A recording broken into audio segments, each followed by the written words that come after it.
Make it stop! Welcome back, ladies and gentlemen, to another episode of What Sold on eBay last week. As you can see here, our first game is a PS2 title for $7.89. Nothing too crazy. After shipping and fees, we're only looking at about $2.87, but I would have got this, for $1 or less, not exactly sure. So we still made a little bit of profit. Not much, but a little bit. Up next, we got WCW NWO Revenge on the Nintendo 64. Nothing too crazy value-wise, but, we still made almost $7 after shipping and fees. I actually was just looking, if you guys remember, the Nintendo 64 that I found at the yard sale. It was a really good video. I believe their initial asking price was $160, and I bundled up a bunch of other stuff at the sale and got them to come down $20, I believe. So technically I'm into the Nintendo 64 and all the games for $140. And I was just looking, and after all the shipping and fees on everything that I've sold so far, we're at about $140, no, it was $136. So we're like $5 shy of being in the green, in the profit, and I still have, I think, about $150 worth of games and stuff listed, and I haven't even listed the console or the controllers and some of the other stuff. There was like a random GameCube memory card in that box of games and stuff like that too. So definitely made some decent profit on that sale. And if you remember, that's also the same sale that I picked up a sealed copy of Wii Sports Resort and a couple other decent Wii titles and the dolls and the big dollhouse and stuff like that. So that was a very, very good sale, and doing good on it so far. Up next, we have this Winnie the Pooh teapot that I found at a garage sale, and I believe I paid $5 for it. Sold it for $34.89 after fees and shipping. We have about $17 in profit, so not bad. Pretty quick flip on that. Up next, we've got an interesting item. So I posted this on my Instagram and stuff. I listed this and some Black Ops 4 binoculars. These are some weird, obscure, rare press kit items that I'm lucky enough to be on the mailing list from, Activision, Call of Duty, Xbox, and all that stuff. I get a lot of really rare stuff. I'm a huge Call of Duty fan, but I don't exactly need, a bloody captain's hat for my collection. So I decided to get rid of it. It was just sitting in a tote when I came across it. I listed it for $100 and had offers on, or no, I didn't have offers on, but a guy messaged me and he was like, hey man, would you take any less for it? And I was like, yeah, probably, shoot me an offer. And he said 75. I said deal. So I turned offers on the listing and told him to shoot the $75 offer over to me and I would accept, and I did. And it actually ended up being one of those conversations of, he was like, yeah, I collect rare press kit video game stuff, and I was like, well, I happen to have quite a bit of that, probably more than your average Joe, and I was like, I'm kind of downsizing my collection right now.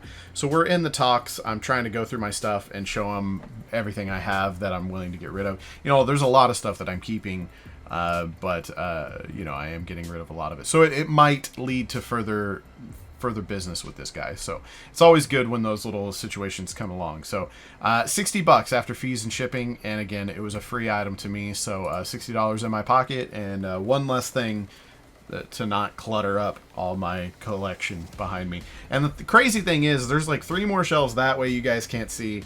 My basement's decked out in like glass display shelves that I'm working on. I'm trying to get those finished up, and then I'll show you guys.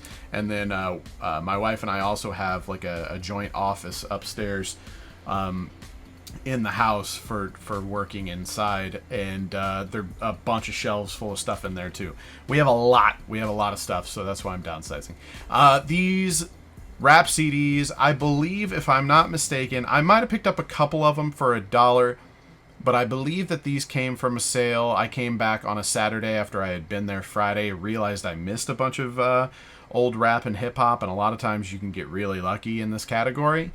And I picked out the ones that were worth selling alone. I think there was like some $30, $40, $50 CDs in there that were really good. And then the rest was just like, eh.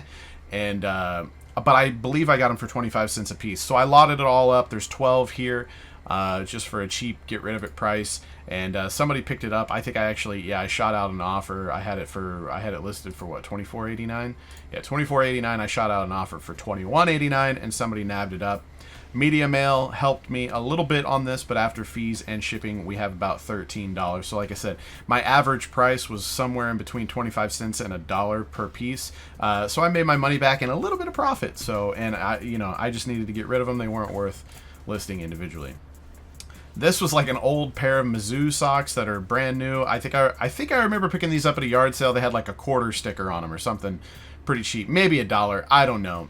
They've been listed on my eBay for many years though, and I've been kind of going through and finding all the stuff like old stock that isn't selling and just sending out offers quite a bit below my asking price just to try to get it moved, get it out of my inventory, and make room for new stuff that I'm currently buying.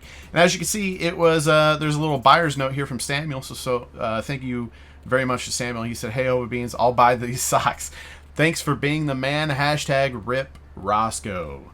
If you don't know Roscoe, then I don't know what to tell you. But after fees and shipping, we only got $1.88, so I probably got my money back and maybe a couple quarters worth of profit. I picked this up at like a church sale. I want to say I paid like $2 or $3, like $4 at the most. I can't remember. I think I paid like $1 or $2 because it didn't have a price on it. And with these kind of things, you're never 100% sure if they're going to work or whatever. So I really think I paid like $1 or $2, and I actually sold that pretty quickly after fees and shipping. We made about $25 profit, so that was a nice little flip there. This bag I purchased with a couple cameras in it, and then I noticed that it was actually a pretty nice, in great shape Canon digital camera bag. So I listed the bag itself. Sometimes they're kind of ratty and worn out, and I'll just throw the bag away and sell the cameras and sell the lenses and stuff like that. But in this case, I definitely listed the bag because I figured it had some potential, and sure enough, it sold. It looks like they sent me an offer, and sold a little under my asking price for $23, but it was taking up a lot of room, so I was happy to get rid of it, and we got about $12 to put in our pocket. I picked up this keyboard for, I want to say like $5. I think they had like 7, and I offered 5, and she took it. But it is the Apple Wireless Magic keyboard. I had no experience with these before. I used to be an Apple phone guy, and then I switched over to Android years ago and have just been basically all Android since. But I've got a couple iPads that I have still that I still use to this day for various different things. And so luckily with an iPad around, I was able to charge this up with a lightning cable and connect it to my iPad. It was super easy. It connected immediately. It worked fine. And, I was a little nervous buying an Apple wireless keyboard. It was just like laying on a tarp at a yard sale. So I was like, it might not work. That's why I only paid $5. But anyways, she sold. And, we got about $12, $13 profit after fees and shipping. So not too shabby at all. Next up, we got another one of those Nintendo 64 games sold for $17.89. Glover on the Nintendo 64. We got $11.39 after fees and shipping. Gauntlet Legends was one of the better higher end games in that lot. What else? There was a Mario title. I don't know. I think it was Mario Party. I sold that early on. But Gauntlet Legends here sold for $39.89 after fees and ship. We got $30.51 back in our pocket. And then our last sale of the week here is John Carpenter's Halloween. It's kind of a bummer. It was the Blockbuster edition, and you can tell that there was some sort of a sticker on the front here, like right on Jamie Lee Curtis's face, kind of brought down the price a little bit. They sell for, closer to 10, a little over 10, depending on the condition of the box, the cover, the sleeve, whatever you want to call it. But I knew that because it was the Blockbuster Presents edition and it had this sticker damaged, I was just going to list it low, get rid of it. Somebody was probably out there that just legitimately wanted it for their collection and wasn't too worried what the box looked like. They just wanted to watch it or be able to. And so she sold for $7.89, and I don't remember the most I'll pay for a VHS is $1, unless it's something really good, but I mean, that hardly ever happens. So I probably spent a quarter, 50 cents, $1 at the most on this, so we made just a little bit of money. And that's all she wrote, ladies and gentlemen. Pretty good week.